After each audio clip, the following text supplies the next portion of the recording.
नमस्कार, light yourself के अंदर आप सबका स्वागत है। तो आज हम बात करेंगे बी वर्ब्स की। इससे पहले हमने टेंसेस सारे कवर कर लिए हैं।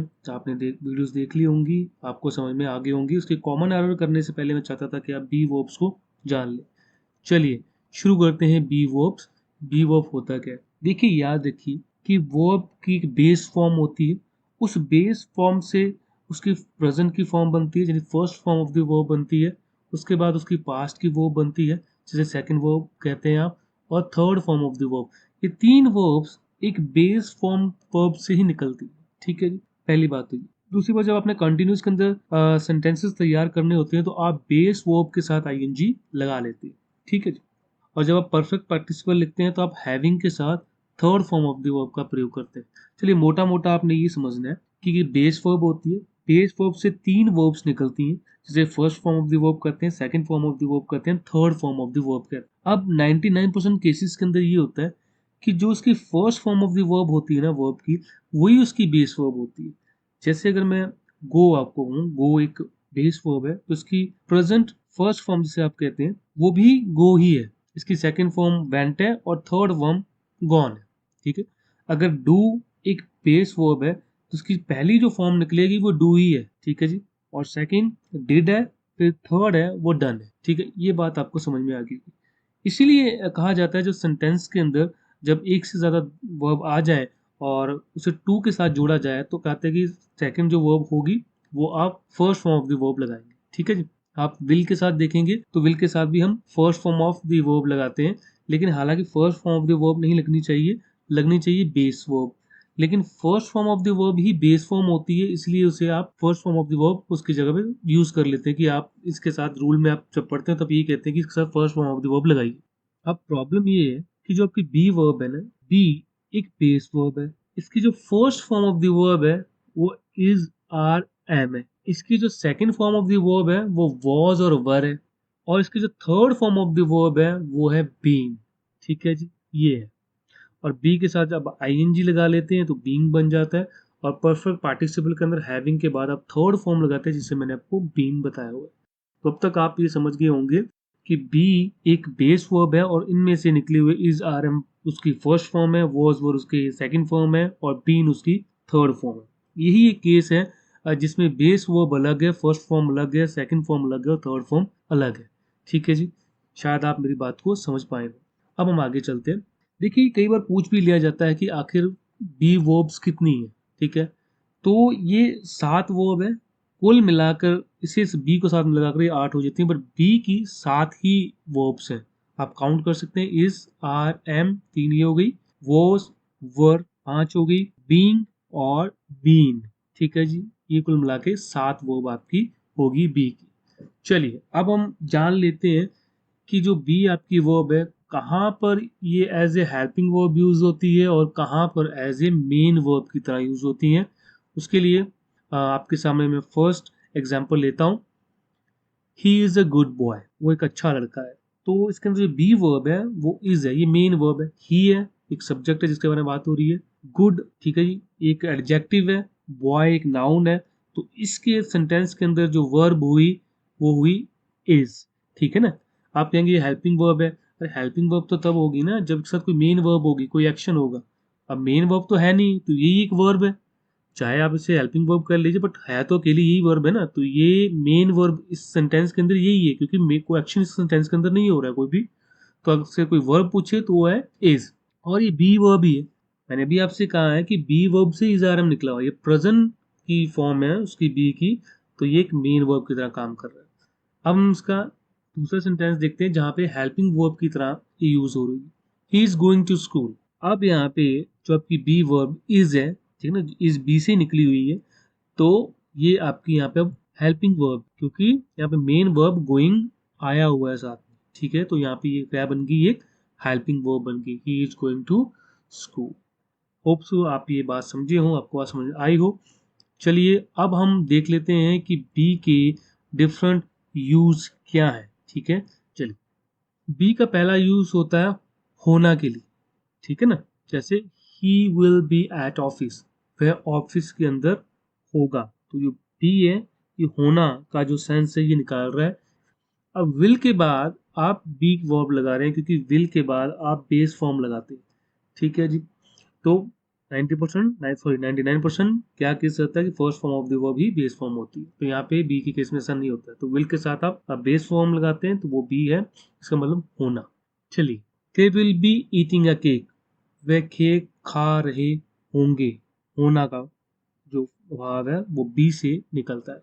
एक तो आपने इसका ये मतलब देख लिया कि किस तरह से बी यूज होता है। अब हम इसका सेकंड यूज देख लेते हैं, बी ऑनेस्ट यानी कि ईमानदार बने, ठीक है। बी ब्रेव यानी कि बहादुर बने। बी ह्यूमन, ह्यूमन बने। डोंट बी सो काइंड, ये नेगेटिव के अंदर आ गया कि डोंट बी सो काइंड, बहुत ज्यादा दयालु मत बने। लेट इट बी, जाने दे, ठीक है जी। तो अभी आपने देखा कि बी का इस तरीके के साथ भी यूज है जब हम ई कहना चाहते हैं कि आप कुछ बने, ठीक है। अब हम नेक्स्ट इसका यूज समझ लेते हैं, टू बी का। टू बी किस तरीके से यूज होता है, अब इस चीज को समझ लेते हैं। yesterday I met with to be boss in the mall। ये सेंटेंस क्या कह रहा है कि कल मैं होने वाले बॉस से मिला मॉल में। अभी बॉस बने नहीं है, बट वो होने वाले बॉस है, बनने वाले बॉस है, उनसे मिला। आगे एक और सेंटेंस देखते हैं, to be events can not be forecast, यानी होने वाली घटनाएं हम फोरकास्ट नहीं कर सकते, यानी कि उनकी प्रेडिक्शन नहीं कर सकते, पहले से हम नहीं बता सकते। She is my to be wife, इसका मतलब है कि वो मेरी होने वाली वाइफ है, ठीक है जी। होप सो आपको ये बात समझ में आई हो, ठीक है, किस प्रकार से हम टू बी का प्रयोग इस तरह यूज करते हैं जहाँ पे होने वाला हो कोई चीज, ठीक है। चलिए अब बात कर लेते हैं बी फॉर्म, जो कि मॉडल्स के अंदर यूज होती है, मॉडल के साथ किस प्रकार से यूज होती है, उसका क्या भाव निकलता है। You should be in school, यानी तुम्हें होना चाहिए, कहाँ होना चाहिए, स्कूल में होना चाहिए, you should be in school. She can be a good teacher, वह अच्छा टीचर हो सकता है, ठीक है। I could be A professor but I didn't do PhD, मैं प्रोफेसर हो सकता था, कि कुड लगा है तो पास्ट का है तो हो सकता था, but I didn't do PhD, पर मैंने PhD नहीं की, ठीक है। He should be sent for higher study in London, तो उसे भेजना चाहिए, ठीक है ना, चाहिए का सेंस कहाँ से आ रहा है, शुड से, ठीक है, उसे भेजना चाहिए for higher study in London. चलिए अब हम उसका कुछ और यूज देख लेते हैं। I want to be a teacher, यहाँ पे क्या चाहता है, मैं बनना चाहता हूँ, मैं टीचर बनना चाहता हूँ। I am happy to be here, मतलब कि यहाँ पे होने से मैं खुश हूँ। इनडायरेक्टली ये क्या कहना चाह रहा है कि मुझे आपका पार्ट बनने में खुशी है, ठीक है ना, ये कहना चाह रहा है। आप इसे इस तरीके से भी लिख सकते हैं, I am happy being here, यहाँ होने से मैं खुश हूँ। दोनों के अंदर कोई सेंस का फर्क नहीं आएगा, लेकिन ये मैं इसलिए आपको बता रहा हूँ कि कई बार इसी तरह से भी लिखा होता है, आई एम हैप्पी बीइंग हियर, ठीक है ना, तो गलत नहीं, उसकी सेंस यही निकलती है। आगे देख लेते, he tries to be over smart, over smart बनने की कोशिश कर रहे हैं, ट्राइज कोशिश करना, try to be over smart बनना, बनने की कोशिश करना, ठीक है ना। She pretend to be rich, she pretends to be rich, वह रिच बनने का ढोंग कर रही है एक तरह, ठीक है ना, वो रिच है नहीं है, वो बनने का, टू बी बनने का, pretend मतलब नाटक कर रही है, ठीक है जी। चलिए अब और कुछ यूज देख लेते हैं बी के किस प्रकार से हैं। I am planning to go London, मैं लंदन जाने की प्लानिंग कर रहा हूँ, ठीक है ना। अब आप इसे इस तरीके के साथ भी बोल सकते हैं, I am planning to be going to London, कि मैं लंदन जाने की प्लानिंग कर रहा हूँ, सेंस के अंदर कोई चेंज नहीं आएगा। ये सिर्फ मैं आपको इसलिए दिखा रहा हूँ क्या कि आप ये समझ सकें कि जब आपको कहीं पर भी इस तरह से सेंटेंसेस देखें तो आप कंफ्यूज ना हो और आप ये ना समझे कि गलत है, ठीक है जी, इसलिए आपको एक साथ साथ मैं बता रहा हूँ। I love to drink coffee, इसे आप इस तरह से भी बोल सकते हैं, I love to be drink coffee. You are looking tired, you are looking to be tired. Ajay seems honest. Ajay seems to be honest. It appears well there. It appears to be well there. It does not sound a good idea. It does not sound to be a good idea. तो अभी आपने देखा कि ये sentences जो हैं आप दोनों तरह से लिख सकते हैं, इसकी सेंस के अंदर कोई बदलाव नहीं आएगा। तो जहाँ पे जो लास्ट सेंटेंस है जहाँ पे मैंने साउंड यूज़ किया है, तो इसका मतलब आवाज़ नहीं है, इसका मतलब सुनने में it does not sound good idea, कि ये सुनने में अच्छा आइडिया नहीं लग रहा है। इसका मतलब ये है कि साउंड का मतलब आवाज़ भी होता है, लेकिन यहाँ पे एज ए वर्ब यूज़ हो रहा है जिसका मतलब सुनने में ये अच्छा आइडिया नहीं लग रहा है। होप सो आप इस बात को समझे हों। अब कुछ और नए देख लेते हैं सेंटेंसेस जहाँ पे इस तरीके से टू बी का यूज़ किया जाता है, लेकिन उसका जो मीनिंग है वो बिल्कुल अलग होता है। चलिए देखते हैं। It is said that he is sent to jail for his wife murder. तो ऐसा कहा जाता है कि उसे जेल भेजा गया है अपनी वाइफ के कत्ल में। ठीक है ना, ये सेंटेंस है। कई बार उसे आप इस तरह से भी देखेंगे, he said to be sent to jail for his wife murder.